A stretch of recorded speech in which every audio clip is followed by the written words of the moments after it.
I can tell you what happened to me. And of course, variations of this, I think, happened to everybody, an incredible number of people. But when I was in Streetcar, in the play, I got something in the mail. I can't remember the name of the organization, but they wanted to have a conference at the Waldorf Astoria on people from the arts and from the sciences discussing what the problems were in relation to the Cold War. How can we get rid of this Cold War between the Soviet Union and the United States and so forth and so on. And I thought, what a marvelous idea to have they were bringing people in from all over the world to have this conference and to try to figure out what the problems were.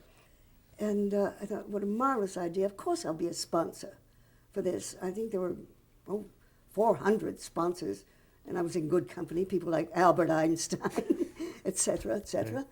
Yeah. And that was the first thing that went on my list in terms of the Blacklist, because apparently the organization that had arranged it was considered by the House Un-American Activities Committee as to be pro-communist.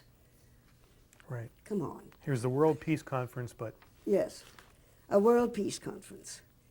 Well, that started, and of course I signed a lot of petitions in relation to civil rights, et cetera, et cetera. At one point, the New York Post did an article on the Blacklist and what it was doing to the world of the arts in particular. And that was when I was in Children's Hour with Patricia Neal. And Pat and I looked at it and said, you know, people in theater are not as aware of what's going on in the Blacklist as people in films and television. Oh. Because they were caught up in the Blacklist more, the producers were in films and television, because of sponsors.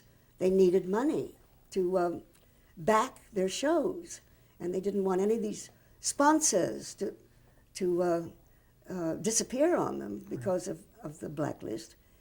Whereas in theater, each producer is on his own, what he believes or what he doesn't believe. So that there was very little blacklisting in theater at all. It was all in television and films.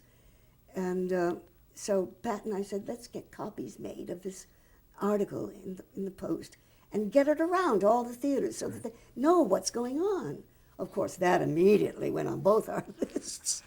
I found out later that Actors Studio was on my list. It wasn't political, for heaven's sake. No, actually, what I found out eventually is that most of these vigilantes that were encouraging all of this were making money out of it.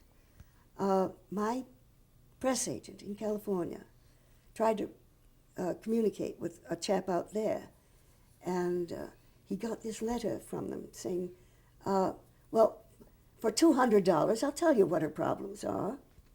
He called me on the phone and said, you want to pay $200 to know what your problems are? I said, no, I know exactly what my problems are. You can't get work. Well, not I can't get work, but what has caused it. I mean, signing these petitions, right, et cetera, et cetera. And word got back to the head vigilante in New York. He got the word that this guy had made. He said, you idiot, you're not supposed to put that in writing. Get that girl off the Blacklist. This was after I'd been on for 5 years. And it took him about 4 months to do it, but he did it. The first show I came back on was sponsored by Borden's, which had a white list. If you weren't on their list, you couldn't work for them. Can you believe it?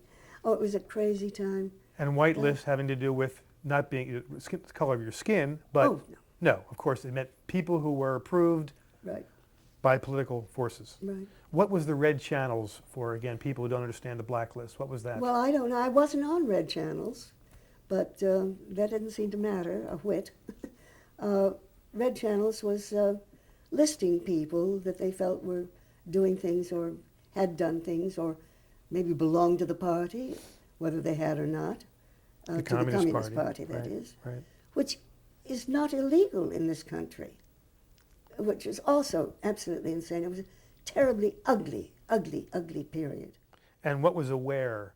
It was to make people aware of anybody who was sponsoring anything or suggesting anything that suggested that anything decent might be happening in the Soviet Union. The theater was affected last, perhaps, in the Blacklist, but certainly affected. But your career in terms of television and movies was halted for Yes, thank for God. 5 I could still years. work in theater. In fact, one of the plays, Darkness at Noon, written by Sidney Kingsley, he was terrified that people would think he was pro-communist since it was about communism and about the Russians, to the extent that he'd written a much better play than he directed it. He was so afraid people wouldn't get, or the people would get a point that he was not making, Right. that he had to make everything black and white. No grays in there at all, which was such a shame because life is gray. It's not black and white. And speaking of black and white, you weren't called to the committee to ever testify? Oh, or? no. Okay. No. But you were blacklisted and then... Oh, and I worked in a Lillian Hellman play, and, oh, come off it. It was an insane period. It had a terrible impact, I think, on the entire country, not just on television and films. I mean, even the church was hit terribly by the blacklist. Colleges, professors having to swear that they are not and never have been a communist. When at a time now, it isn't against the law to become a member of the Communist Party. And of course, most of the people who were blacklisted had nothing to do with the party. They had to do with trying to make our world better sense, get civil rights organized. I mean, so that the color of your skin should not determine what you're allowed to do or not allowed to do in this country. Yeah. It was a terrible, terrible period. And here we had the KKK in small numbers marching in Manhattan last week. But do you think something like the blacklist could ever happen again here? Of course it could. When groups of people become large enough to feel that my way is the only way, they can exert that kind of pressure. I'm thinking of, well, I shouldn't, I suppose, say it, but I mean, like the Christian Coalition goes crazy every now and then, as if their way is the only way. A group like that, I'm not saying it would, but it could establish another, if you're not on my side, you're wrong. You don't belong here.